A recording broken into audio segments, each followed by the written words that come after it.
Good morning and welcome back another new blog video. By the way, আমি অনেক দিন থেকে ভিডিও করছি না, তার বিশেষ কারণ ছিল। তারপরে আবার আজকে ফিরে আসলাম আগের রূপে।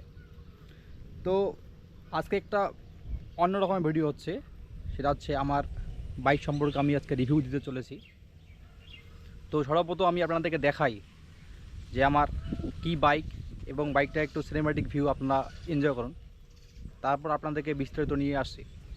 আর বিশেষ হচ্ছে আমার বাইকটা মাত্র 10 দিন হলো পুরনো, তো সেখানে একটা বিশাল বড় সমস্যা হয়ে গেছে, সেই সম্পর্কে আপনাদের সামনে আজকে বলবো আমি, এবং সলিউশন যদি থাকে আপনাদের কাছে সেটাও জেনে নেব। চলো আগে দেখে নেওয়া যাক।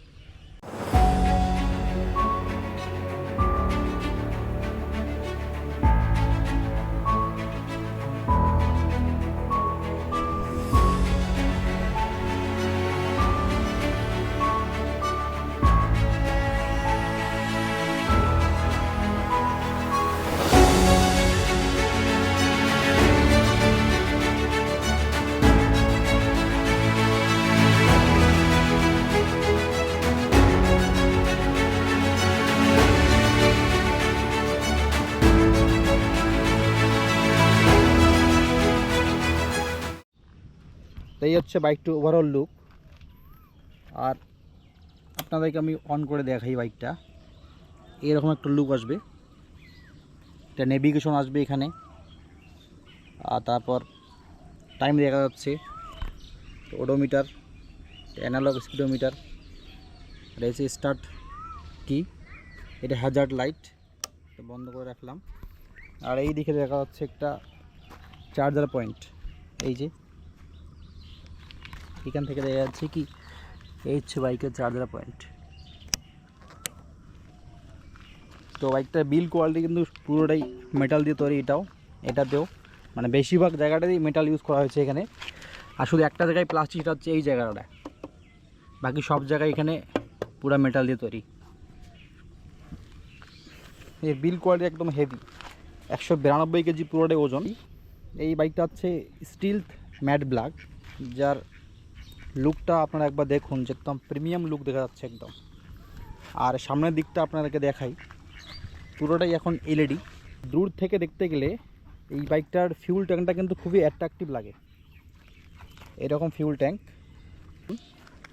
আর যেটা মেন বিষয় হচ্ছে, আমার বাইকের সমস্যা দেখা যাচ্ছে একটা ইঞ্জিনের মধ্যে। আপনাদেরকে আমি ইঞ্জিনটা স্টার্ট করে দেখাই।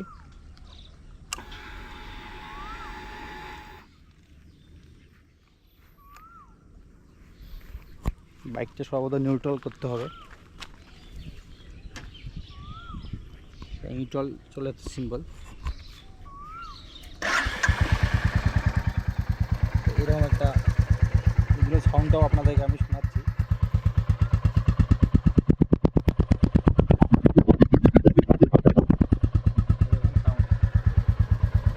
আর এখান থেকে আমার ক্যাব নয়েজ আসছে একটু এখানে, এই জায়গাটাই একটু দেখার আপনাদেরকে। এর আগে আমি গিয়েছিলাম ওখানে, তো ওরা বলছিল যে এখানে রকারের সাউন্ড, এটা ট্যাপ নয়েজ সাউন্ড। তো তাই আজকে আমি যাচ্ছি, এরা আমার সার্ভিসিং পয়েন্ট আছে, সার্ভিসিং আমাদেরকে ডাকছে আজকে। তো এখানে যাব, গিয়ে আগে দেখি যে কি বলে ওরা।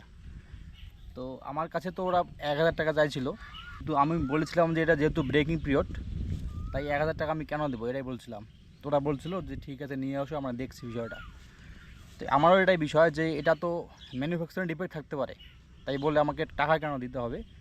তো এইরকমই একটা কথাবার্তা ওদের সঙ্গে হয়েছিল আমার। তো আজকে আমার যাওয়ার পালা, আগে যাই, গিয়ে এসে আপনাদেরকে আমি আপডেট দেবো যে ওটা কী হলো, টাকা অ্যাকচুয়ালি নেবে নাকি গাড়িটা ওয়ারেন্টির মধ্যেই পড়বে, এটাই আগে দেখার বিষয়।